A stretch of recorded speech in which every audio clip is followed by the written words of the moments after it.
본문에 보면 베데스다 연못 주변에 5개의 흉각이 있었고 그 안에 각색 병자들이 물의 움직임을 기다리고 있었다라고 증언하고 있습니다. 2절과 3절에 보니까 예루살렘에 있는 양문 곁에 히브리 말로 베데스다라는 곳이 있는데 거기 흉각 5이 있고 안에 많은 병자, 맹인, 다리 저는 사람, 혈기 마른 사람들이 누워 물의 움직임을 기다리고 있었어요. 물이 움직일 때 아마 이곳이 예전에는 간헐천이었던 것 같아요. 그래서 이 간헐천에서 물이 막 끌어올라 넘칠 때 그곳에 가장 먼저 들어가는 사람이 병에 낫게 된다라고 하는 미신적인 믿음이 있었던 것 같습니다. 여기 본문에는 흉각에 몇 사람이나 있었는지 또 언제부터 이곳에 유하게 되었는지 혹은 정말 치유를 받을 수 있었는지 이런 것에 대해서는 정확히 나타나 있지 않아요. 그런데 한 가지 분명한 것은 그들이 모두 무거운 짐에 눌려서 신음하고 있었다는 사실이에요. 아마 그들 가운데는 형편이 넉넉한 사람도 있었을 것이고 사회적인 신분이 있었던 사람이 있었을 수도 있어요. 그러나 자신이 안고 있는 그 문제의 심각성 또 내 문제를 그 누구도 해결해 줄 수 없었기 때문에 이 신락 같은 희망을 가지고 지금 이곳에 모여 있는 거죠. 여기서 물이 움직이기를 기다리는 것 외에는 아무 방법이 없어요. 예나 지금이나 세상에는요, 무거운 짐에 눌려 신음하는 사람들이 참 많이 있습니다. 가난의 짐에 눌려있는 사람, 질병의 짐에 눌려있는 사람, 또 죄의 짐에 눌려있는 사람. 그러나 어떤 해답도 찾지 못하고 절망하는 것이 이것이 지금 온 세계가 처한 현실이에요. 이 사람들이 안고 있는 공통점이 있다면 평안이 없다는 거죠. 또 희망을 상실했다는 거예요. 우리가 지금 평안히 먹고 마시고 쉬는 중에도 세계 여러 곳곳에서는 기아와 질병으로 죽어가는 이들이 넘쳐나요. TV만 틀으면 저 아프리카에 치료받지 못해서 혹은 먹지 못해서 지금 이 순간에도 죽어가는 사람들에 대한 도움을 호소하는 그런 방송들이 계속 나오잖아요. 그리고 이것보다 훨씬 더 많은 사람들이 죄로 인해서 참 평안을 누리지 못하고 있어요.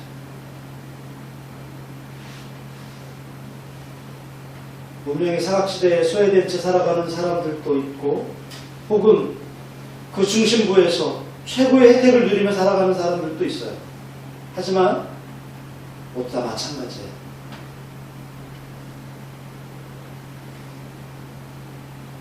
이 죄의 짐의 문제에서 그 누구도 자유로울 수 없고 참된 평안을 얻을 수 없다는 거죠. 우리는 지금 이 시대가 직면하고 있는 이 위기의 실상을 바로 볼 수 있어야 돼요. 2년 전부터 코로나 팬데믹, 그로 인한 경제적인 위기, 그리고 글로벌 위기,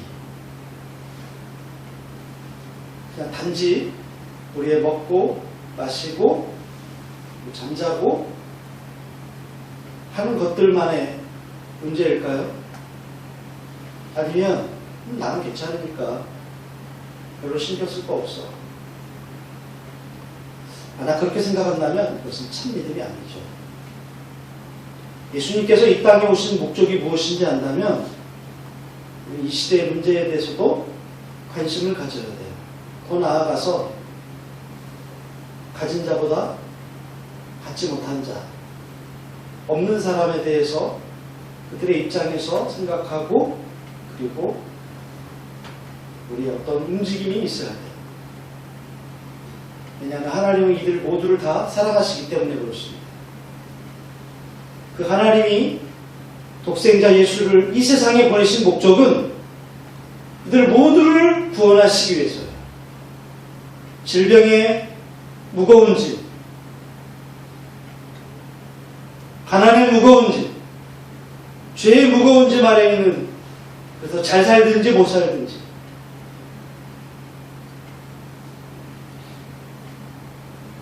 그들에게 평안이 있든지 없든지 간에 하나님 이들 모두를 다 구원하시기 위해서 예수님을 이 땅에 보내주셨어요. 그리고 절망에 빠진 이 세상을 향해 우리도 역시 예수님처럼 하나님처럼 손을 내밀도록 우리가 부름받았다는 거 하는 사실을 우리는 기억해야 돼요.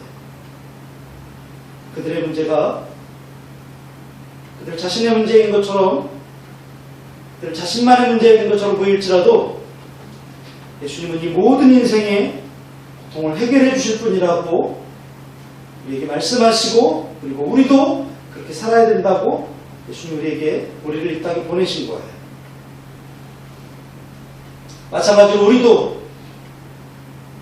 우리도 역시 이 세상에서 이 세상 사람들이 다 겪고 있는 그 고통 때문에 우리도 절망하고 있지만 예수님은 우리의 이 짐을 벗겨주시기 위해서 이 땅에 오셨다는 사실을 우리가 기억해야 돼요. 마태복음 11장 28절 29절에 분명히 이렇게 말씀하시죠. 같이 읽어볼까요? 수고하고 무거운 짐진 자들아,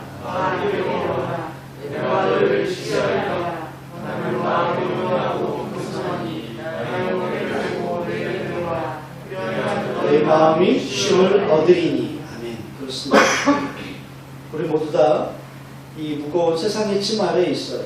그런데 예수님께로 나가기만 하면, 우리 마음이 예수님께로 향하기만 하면 우리의 짐을 가볍게 하시고, 그리고 우리가 그분 안에서 평안함을 누릴 수 있게 하겠다라고 우리 주님 말씀하시죠. 왜 그런가요? 네, 예수님은 우리에게 생명을 걸고 찾아오신 분이기 때문에 그래요. 예수님은 생명을 걸고 우리를 찾아오셨어요. 오늘 요한복음 본문에 보니까 예수님과의 감동스러운 만남이 이어지고 있어요. 물론 여기에만 그 만남이 이어진 건 아니에요. 여러 군데서 그런 장면이 보여요. 이런 감동스러운 장면 중에 가장 정말로 우리 마음을 울컥하게 만드는 그런 부분이 몇 군데 있는데, 손에 꼽자면 첫 번째는 요한복음 4장에 나오는 이 수가성 여인과의 만남. 그 무더운, 그 뜨거운 열기를 무릅쓰고 사람들이 다니지 않는 가장 뜨거운 시간에, 현지인들도 그 시간을 피할 때 예수님은 그 가장 뜨거운 시간에 그 열기를 무릅쓰고 이 수가성의 이 여인을 만나기 위해서 멀리서부터 이 여인을 찾아 만나기 위해서 오시죠. 그 만남이 가장 감동스러운 만남 중에 하나일 것 같아요. 또 하나, 왕의 신하의 아들을 고치실 때 믿음을 통해서 그 기적을 보게 하기 위해서 예수님이 그 신하를 찾아오시는 장면, 그 만나시는 그 장면, 이 만남은 정말 준비된 만남이죠. 그리고 38년 된 병자와의 만남. 오늘 성경에 보니까 이 병자는 어떤 사람인지 구체적으로 밝히질 않고 있어요. 이름도 안 나와 있어요. 출신 지역도 안 나와 있어요. 다만 그냥 38년 동안 누워있다라고 이렇게 표현하고 있어요. 아마 이 정도면 우리가 알 수 있는 중풍병이나 그런 병이 아니겠는가. 생각만 할 뿐이죠. 또 오늘 본문만 보고서는 언제 이 일이 이루어졌는지 정확하게 알 수는 없어요. 그럼에도 불구하고 이 사건 속에 분명한 것이 있어요. 그것은 이 38년 된 병자가 오늘 예수님을 만났다. 여러분, 우리 중에 예수님이 하나님의 아들 되심을 믿지 못하는 사람이 있다면 이 베데스다 연못에 찾아오셨던 예수님과 만나는 그런 은혜가 있기를 바랍니다. 예수가 없는 사람은요, 비록 몸은 38년 된 병자는 아닐지라도 그 영혼은 38년 된 병자와 다를 게 없어요. 혼자서 예수 믿을 힘이 전혀 없는 사람이죠.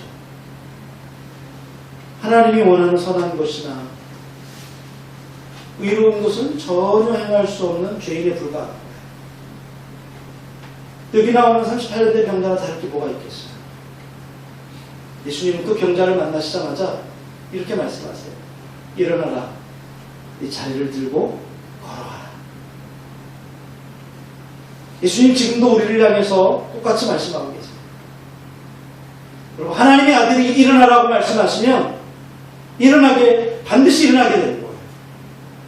하나님이 빛이 있으라 말씀하시자 빛이 있었고요. 해가 있으라고 말씀하시니까 하늘의 광명한 해가 모습을 드러냈어요. 예수님이 나사로야 나오너라 말씀하시니까 죽은 시체가 일어나서 걸어 나왔어요. 하나님이 말씀하시면 만물이 그 말씀에 순종합니다. 그러므로 불신앙의 안진뱅이에 불과했던 그 자리에서 우리도 주여 내가 믿습니다. 네, 내가 믿습니다. 아멘, 내가 믿습니다. 일어나는 믿음의 사람이 될 수 있기를 예수님의 이름으로 축원합니다. 내 영혼에 새로운 생명의 꽃이 피기 시작할 거예요. 요한복음 5장 24절에 보니까 예수님 분명히 약속하셨어요. 같이 읽어봅시다. 내가 진실로 진실로 너희에게 이르노니 내 말을 듣고 또 나 보내신 이를 믿는 자는 영생을 얻었고 심판에 이르지 아니하나니 사망에서 생명으로 옮겼느니라. 아멘. 이미 사망에서 생명으로 옮겨진, 이미 영생을 얻은 사람이라고 말씀하고 있어요. 근데 우리 오늘 이 말씀을 보면서 이런 의문을 갖게 됩니다. 아니, 수많은 병자 중에 왜 예수님은 이 38년 된 이 한 사람만 고쳐주시고 바로 모습을 감추실까? 여기엔 진리가 담겨 있어요. 여러분, 예수님은 병 고쳐주는 어떤 통속적인 의사로 세상에 오신 분이 아니에요. 제가 오늘 말씀 시작할 때 예수님이 이 땅에 오신 목적은 죄짐에 눌려있는 그 세상에 짐에 눌려서 평안함이 없는 그 사람에게 구원을 주시기 위해서 오셨다고 그랬어요. 예수님은 병 고쳐주러 오신 게 아니에요. 이 병 고침 자체가 목적이 아니라는 말씀이에요. 세상을 구원하는 방편의 하나로 병을 고치시고, 그렇기 때문에 그 베데스다 연못 주변에 있는 모든 환자를 다 고쳐주실 의무가 없어요. 여러분, 여기에는 복음이 담겨져 있습니다. 38년 동안 누워있을 수밖에 없는 이 환자. 이 환자에게 이게 얼마나 큰 복음이에요? 예수님이 나를 찾아오셔서 나를 고쳐주셨다는 거예요. 오늘 본문에 보니까 병자, 맹인, 다리 저는 사람, 혈기 마른 사람들이 있었어요. 그런데 예수님이 좀 더 심하게, 좀 더 구체적으로 얘기하면 나만 찾아오셔서 나를 고쳐주신 거예요. 여러분, 다른 사람들 말고 이 38년 된 이 병자의 입장에서 이것은 복음이에요.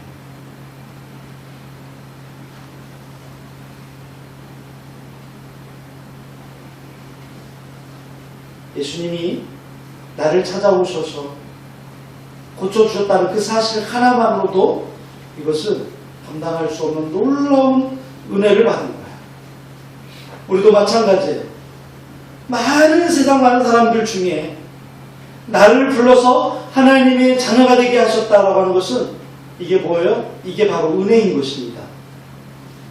예수님은 자신의 생명을 걸고 자신의 생명을 내놓으시고 우리를 찾아오셨어요. 내가 하나님의 자녀가 될 수 있다고 한다면, 내가 하나님 나라에 들어갈 수 있는 축복을 누릴 수만 있다고 한다면, 예수님 자신은 어떤 희생을 치러도 만족하시는 분. 그래서 이것이 우리에게 은혜인 것입니다. 지금 예수님이 우리를 만나기 위해서 여기까지 오셨다고 하는데, 여러분 우리가 마음을 닫고 있을 수 있어요? 우리가 우리 생각을 다른 곳으로 둘 수 있겠어요? 우리 마음의 문을 열고 그분을 믿으십시오.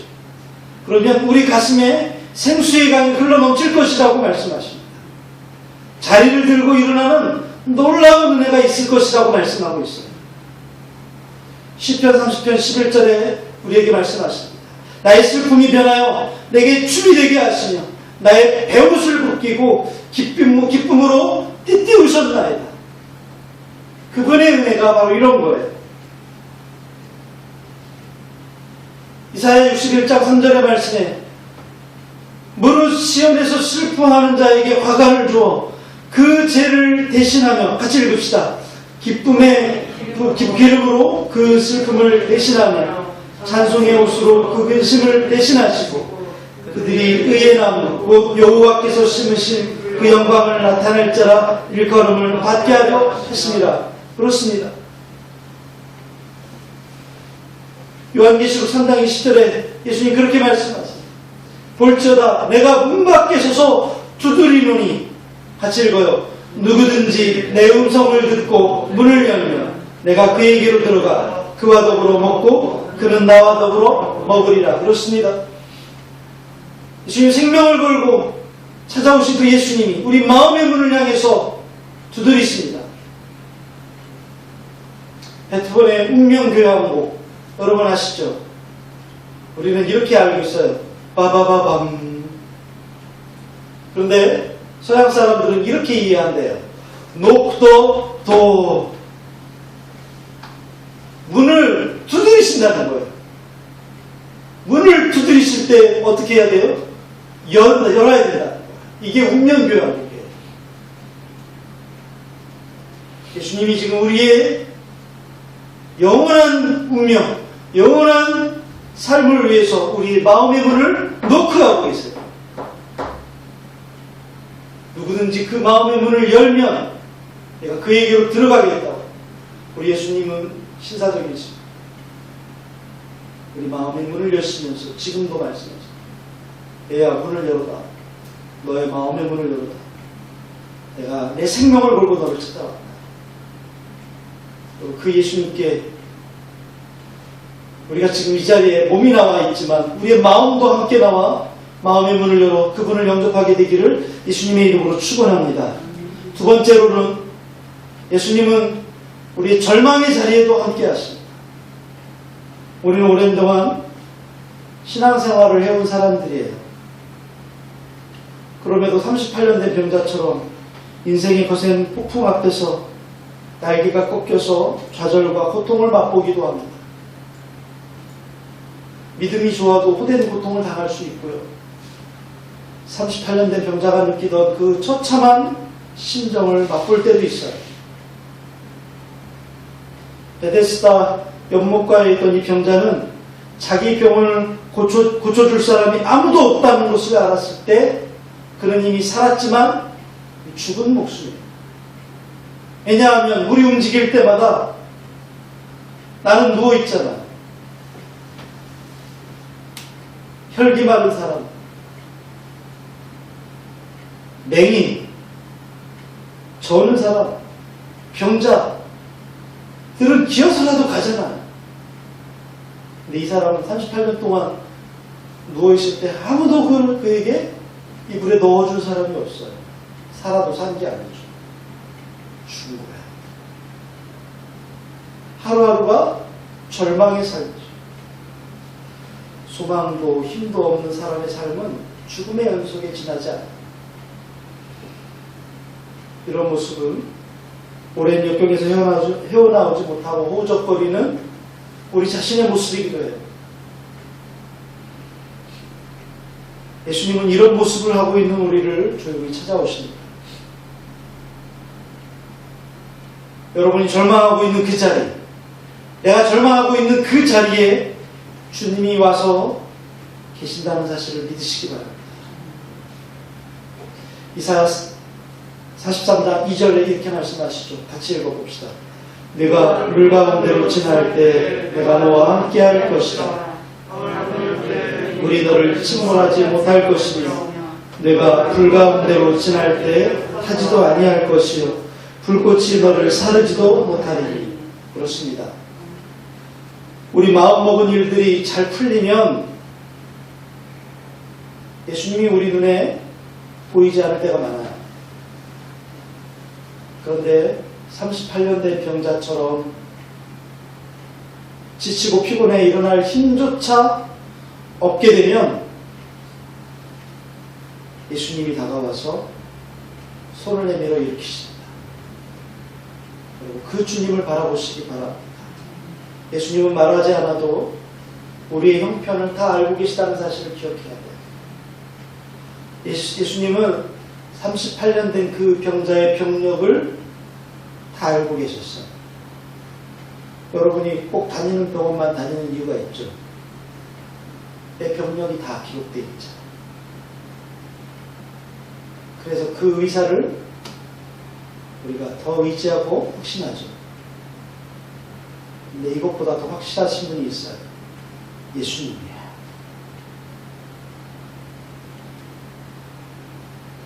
우리 스스로가 감당하기 어려운 고난에 처하면 누구한테 호소할 기력마저 다 잃어버릴 때가 있어요. 무릎 꿇고 주여! 이렇게 기도해도 주님을 불러보지만 기도도 안 해요. 그럴 때 우리가 기억해야 될 게 있어요. 주님은 다 알고 계신다. 한번 따라합시다. 주님은 나를 다 알고 계신다. 그렇습니다. 우리 사정을 속속들이 다 알고 계신 그분이 지금 곁에 와 계시다는 사실을 여러분 믿으시기 바랍니다. 신명기 31장 8절에 말씀하세요. 그리하면 여호와 그가 네 앞에서 가시며 너와 함께하사 너를 떠나지 아니하시며 버리지 아니하시리니 너는 두려워하지 말라 놀라지 말라.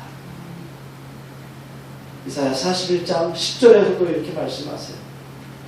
두려워하지 말라. 내가 너와 함께하리라. 놀라지 말라. 나는 내 하나님이 되리라. 같이 읽어봅시다. 내가 너를 굳세게 하리라. 참으로 너를 도와주리라. 참으로 나의 의로운 오른손으로 너를 붙들리라. 이런 말씀도 있어요.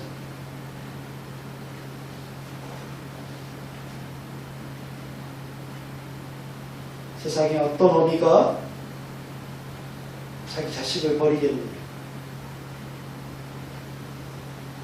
근데 그는 버릴지라도 나는 너를 버리지 아니할 것이다. 이런 말씀이 있습니다.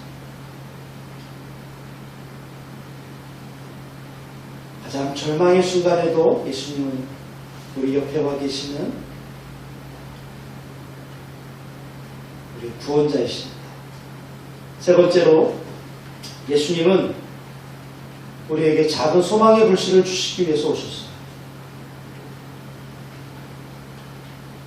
우리가 아무리 어려운 처지에 놓여 있어도 소망을 잃지 말자는 말이에요. 베데스다에 있는 그 38년 된 병자를 보시고 예수님이 던진 첫 번째 질문이 뭐였냐면 네가 낫고자 하느냐? 네가 낫고자 하느냐? 예수님이 왜 이렇게 당연한 질문을 하실까요? 안 낳고 싶겠어요? 낳고 싶죠. 거기 낳고 싶으니까 38년 동안이나 보고 있었던 거 아니에요. 근데 왜 이런 질문 하실까요? 그는 이미 살았지만 산 게 아니었잖아요. 소망이 사라진 그 가슴에 불씨를 심어주기 위해서. 여러분, 하나님의 능력은 완전히 좌절한 사람에게는요, 별 도움이 되지 못해요. 그러나 신락 같은 희망이라도 갖고 있는 사람에게는 그 능력이 역사합니다. 오늘 7절 말씀에 이렇게 나와 있죠. 병자가 대답하되 주여 물이 움직일 때 나를 못에 넣어주는 사람이 없어 내가 가는 동안에 다른 사람이 먼저 내려가나이다. 38년 된 이 병자는 아직도 가냘픈 기대를 가지고 있었지만 내가 키어서라도 지금 그곳에 갈 때 다른 사람이 먼저 가요.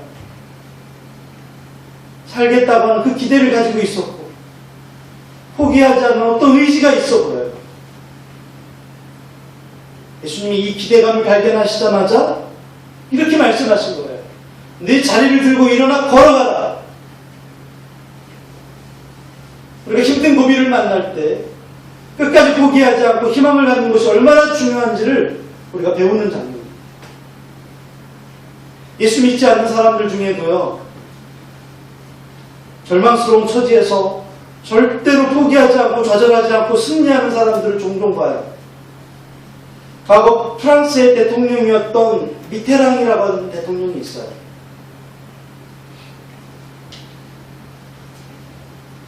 미테랑 대통령이 암이 뼛속까지 퍼져 있다고 하는 의사의 진단을 받았어요. 그것도 그가 대통령에 당선되고 얼마 지나지 않아서 일어난 일이에요. 그러나 대통령이 암 환자라고 하는 소문이 나면 국가적인 큰 어려움을 당할 것 같아서 입을 닫았어요. 그리고는 정신력으로 그 병과 싸워서 15년 동안 대통령이 일을 다한 후에 명예롭게 퇴임합니다. 믿지 않는 사람도 이럴 수 있다고 한다면 예수 믿는 우리가 쉽게 절망하면 되겠습니다. 예수 믿지 않는 사람도 포기하지 않고 정신력으로 싸워야 되는데 예수 믿는 사람은 어떠해야 됩니까? 믿음을 포기하지 않고 예수님이 주신 그 소망의 불씨를 가슴에 담고 그리고 예수님을 향해서 바라보고 일어나야죠. 하나님 그런 사람을 기뻐하세요. 시편 37편 4절에 말씀하세요. 같이 읽어볼까요? 또 여호와를 기뻐하라. 그가 내 마음의 소원을 내게 이루어 주시리로다. 그렇습니다. 우리 마음의 소원을 주시는 분도 하나님이시고 그 소원을 이룰 수 있도록 힘을 주시고 이것을 이루어지도록 하시는 분도 하나님이세요. 시편 41편 5절에 보니까 내 영혼아 내가 어찌하여 낙심하며 어찌하여 내 속에서 불안해하는가. 너는 하나님께 소망을 두라. 그가 나타나 도우심으로 말미암아 내가 여전히 찬송하리로다. 놀라우신 고백이죠. 갈라디아 6장 9절에 말씀한다. 같이 읽어봅시다. 우리가 선을 행하되 낙심하지 말지니 포기하지 아니하면 때가 이름에 거두리라. 그렇습니다. 낙심하자.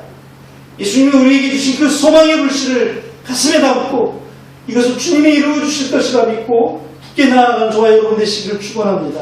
예수님은 베데스다 연못에서 이 38년 된 병자를 치유하신 표적은 온갖 질병과 고통이 난무하는 이 베데스다 같은 세상에 찾아오신 그 주님의 사랑을 우리에게 보여주시는 거예요. 또한 그분이 이 베데스다 같은 세상에 오신 것은 아담 이후로 죄와 질병으로 고통에 처한 우리에게 완전한 회복과 치유를 주시기 위함이라고 하는 것을 우리가 보게 됩니다. 예수님 우리를 일으켜 걷게 하십니다. 고난당하는 사람 곁에 와서는 단순히 위로만 하시는 분이 아니라 실제로 일어나 걸어가라고 말씀하시고 일어날 수 있는 힘을 주시는 분이에요. 여러분, 하나님의 아들이 명령하시면 불가능한 것도 가능하게 됩니다. 우리가 어려운 가운데 때로 성경을 읽으면 그 성경 가운데서 나에게 너 일어나 걸어라 라고 하시는 주님의 음성을 듣는 것처럼 확신이 올 때가 있어요. 이런 음성이 들리면 그동안 우리를 싸고 있던 그 어둠이 물러가게 되고 막혔던 담이 허물어지는 것을 우리가 보게 되죠. 순간 우리의 몸이 병이 치유되고 회개하고 돌이키는 놀라운 기적을 우리가 보게 돼요. 그 예수님의 그 하나님의 음성을 우리가 듣는 순간 우리의 난감하던 문제가 해결되어지고 하나님이 길을 열어 축복하시는 것을 우리가 보게 됩니다. 여러분, 이 시간 우리가 38년 된 병자와 흡사하다고 느끼십니까?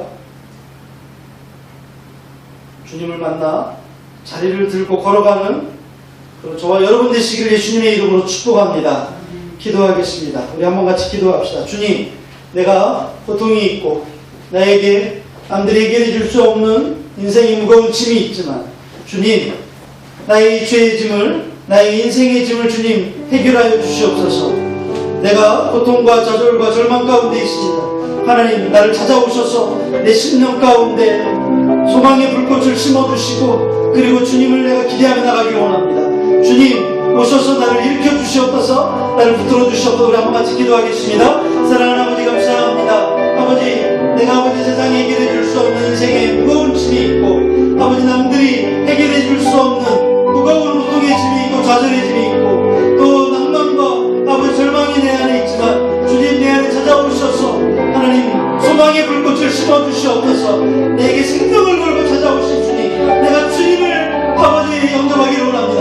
내 마음을 열어 주님을 영접하기 원합니다. 오셔서 나를 다스려 주시고 오셔서 나를 붙들어 주시고 오셔서 나를 아버지 하나님의 쓰다듬어 주시며 오셔서 내게 손 내밀어 주셔서 내가 주님의 손잡고 일어나기를 원하오니 주여 아버지 하나님, 이 아버지 하나님이여 아버지 하나님의 무의미한 삶 가운데에서 아버지 자꾸자기한 삶 가운데에서 아버지 나를 도저히 일으켜 세울 수 없는 이 깊은 수렁에서 나를 끌어올려 주셨소서.